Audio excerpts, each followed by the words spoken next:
So here we are, we're in Lake Montezuma, and this is where we spent the night on Forest Road 689.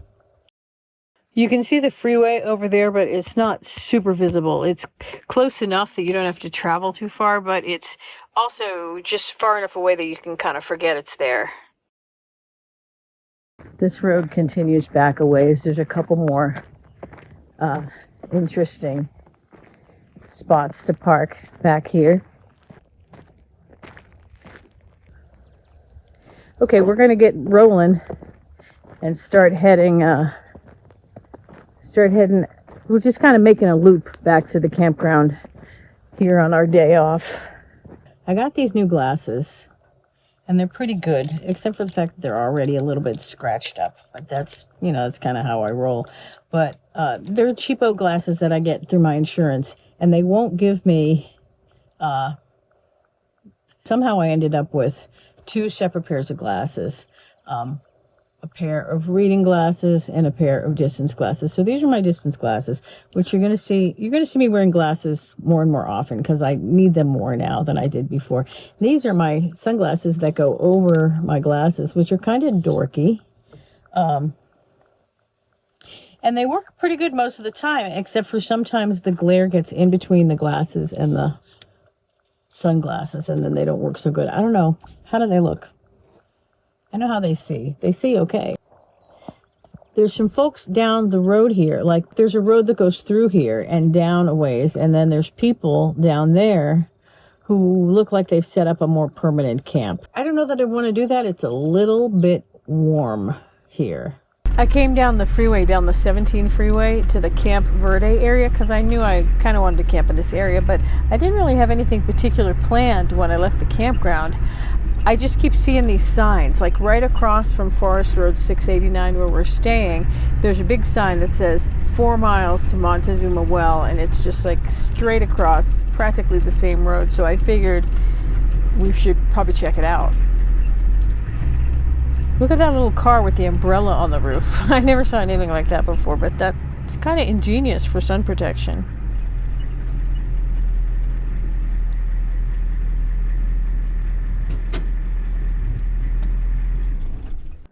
Oh, I just realized now I have on 3 pairs of glasses. These are my reading glasses, and I was just reading that Montezuma Well is a mysterious crater-like lake, well, whatever it is, body of water that supported a band of Sinagua Indians.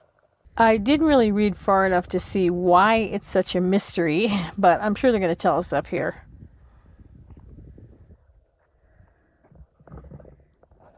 It says, just over the top of this ridge lies a desert oasis with a seemingly inexhaustible supply of water. Okay, I think that explains the mystery, the inexhaustible supply. In a region where water is scarce, at Montezuma Well, it rises from deep underground and flows constantly. Oh wow, look at this. People lived here in the wall. It says from around the 1100s. Known and used by people throughout time, Montezuma Well is a sacred landscape today. Okay, I guess they figured out the mystery because it says here that the water bubbling up into Montezuma Well today fell as rain and snow on the Mogollon Rim between 10 and 13,000 years ago. And then the rain flowed down through hundreds of yards of different kinds of rock until it got to redwood limestone. And from there, it trickled slowly toward the well. But then there's an underground dike of volcanic basalt that forced it back to the surface after its 10 millennium journey, it says.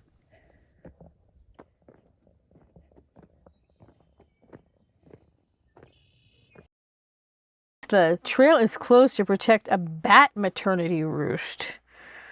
Okay, well, the last thing I would want to do is interfere with bat gestation.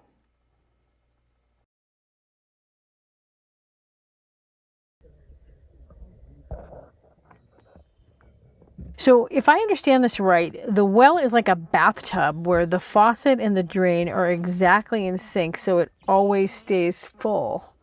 That is wild. There's no fish in there, but there are thousands of leeches. Yeah, I don't think I'm going to be swimming in there. Apparently there's a high concentration of arsenic, which is probably why the Sinagua eventually left. They weren't drinking it, but they were bathing in it and they were using it for irrigation, and after a while it leached into their food, pardon the pun, so they moved on.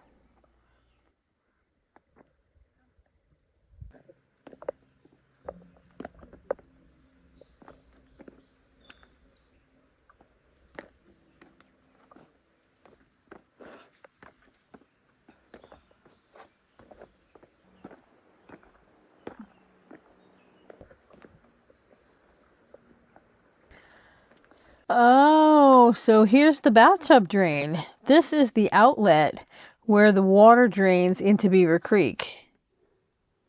We can't go any further because it is definitely a stop over here. But here's the creek. It's lovely.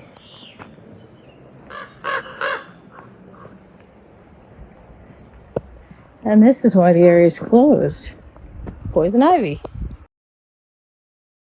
This is a 1,000-year-old irrigation ditch, basically.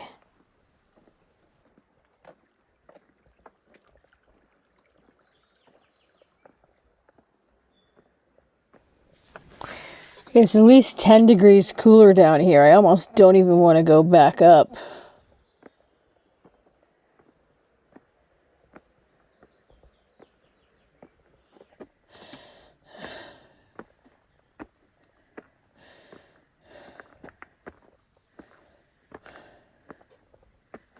Oh God, that sun.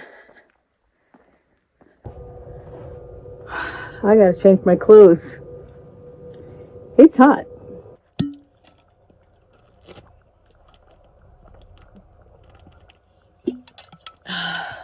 Okay, that's better. Glasses 1, glasses 2.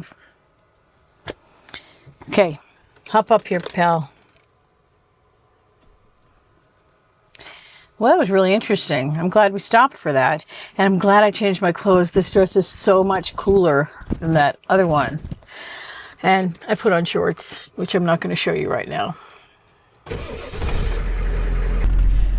So maybe we should go to Montezuma Castle next. I don't know too much about it, but we might as well knock off all the Montezumas while we're here. You know, Montezuma Lake camping, Montezuma Well. Why not Montezuma Castle? I think it's pretty close. It was so hot back there, and I mean, I'm still the same elevation and everything, but I guess because I'm driving, the breeze is really cool, so it's not super hot right now driving. Thank goodness, because this is supposed to be my day off. This is vacation. It's supposed to feel good. Right now it really does.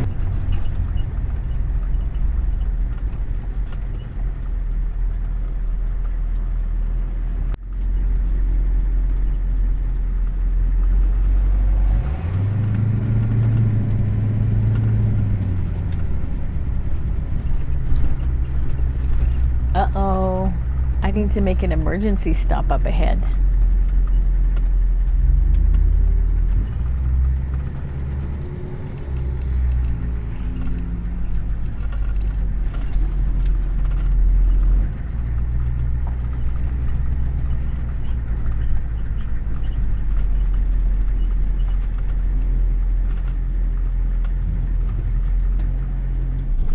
I am stopping to get some fry bread.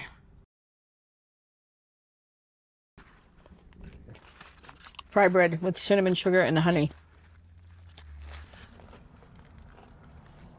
I bought this sand painting. It's a hummingbird. I have a little bit of a hummingbird theme going on in here. I have a hummingbird hanging from the mirror, and hummingbirds remind me of my friend Frankie, who I'll tell you about sometime. I'm not going to tell you right now. But anyway, I thought that was pretty cool. It's supposed to be 25 bucks. I only had 15 cash. They gave it to me anyway. And it's signed.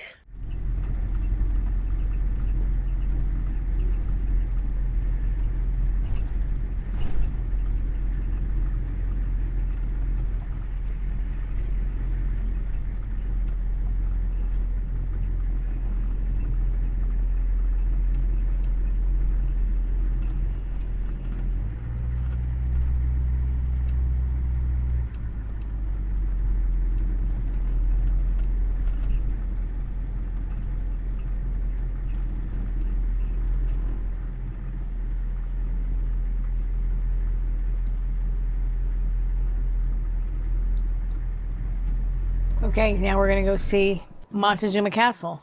I don't know if puppies can come or not. It might be cooler for you to stay here. I think it's pretty cool in here.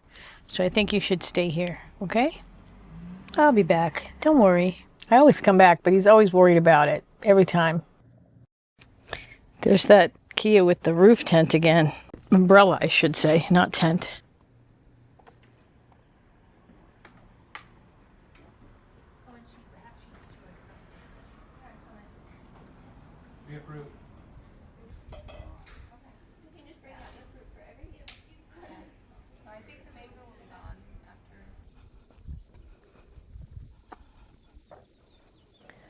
Oh, wow.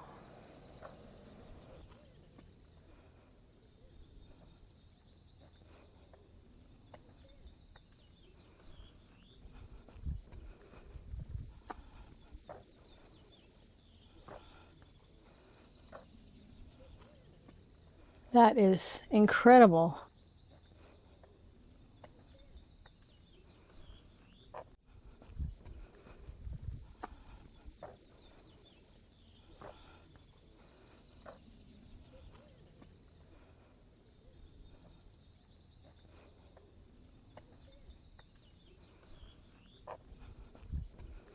I know I should be telling you all about this right now, but I'm pretty much awestruck.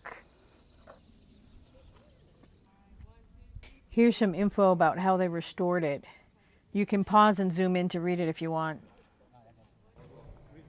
The volunteer ranger told me that this would have been a storage room. It's too small for a dwelling. I asked her if they came down from there, and she said, oh yeah, they came down every day to work in the farm. So I asked her why they didn't just live down here, and she said that it was a floodplain. So living in the wall was a lot safer. Plus, they were just into working with what they have, you know, with the environment. And this wall is the environment.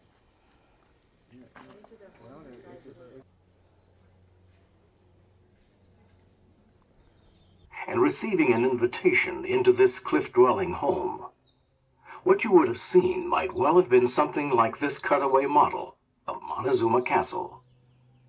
On the top floor, the elderly village lookout keeps his solitary vigil. His eyes search for approaching danger to those working the fields below the castle. It seems that over the ages, children and their actions change very little. On the fourth floor, you'll find the concerned mother scurrying to reach her adventuresome son, precariously balanced on the edge of the roof. On the third floor, an aging man leads his blind wife across the balcony.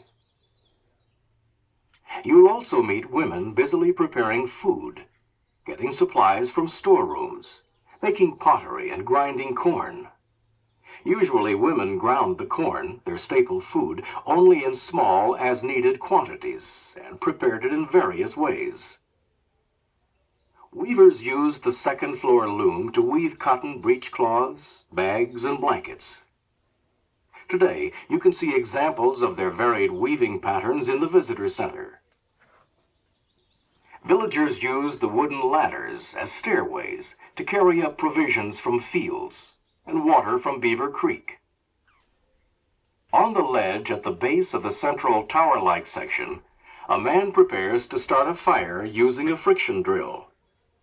Nearby, a young woman awaits the returning hunters who bring wild game as variety to the village diet. We encourage you to think beyond ancient stone walls and vacant rooms to the remains of a once vibrant village. A village of people who experienced wants and needs, anxieties and fears, joys and sorrows, just as you and I today.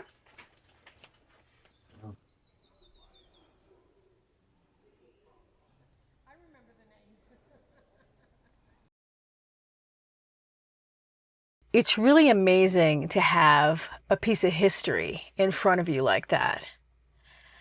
I mean, people lived there. It doesn't feel abstract.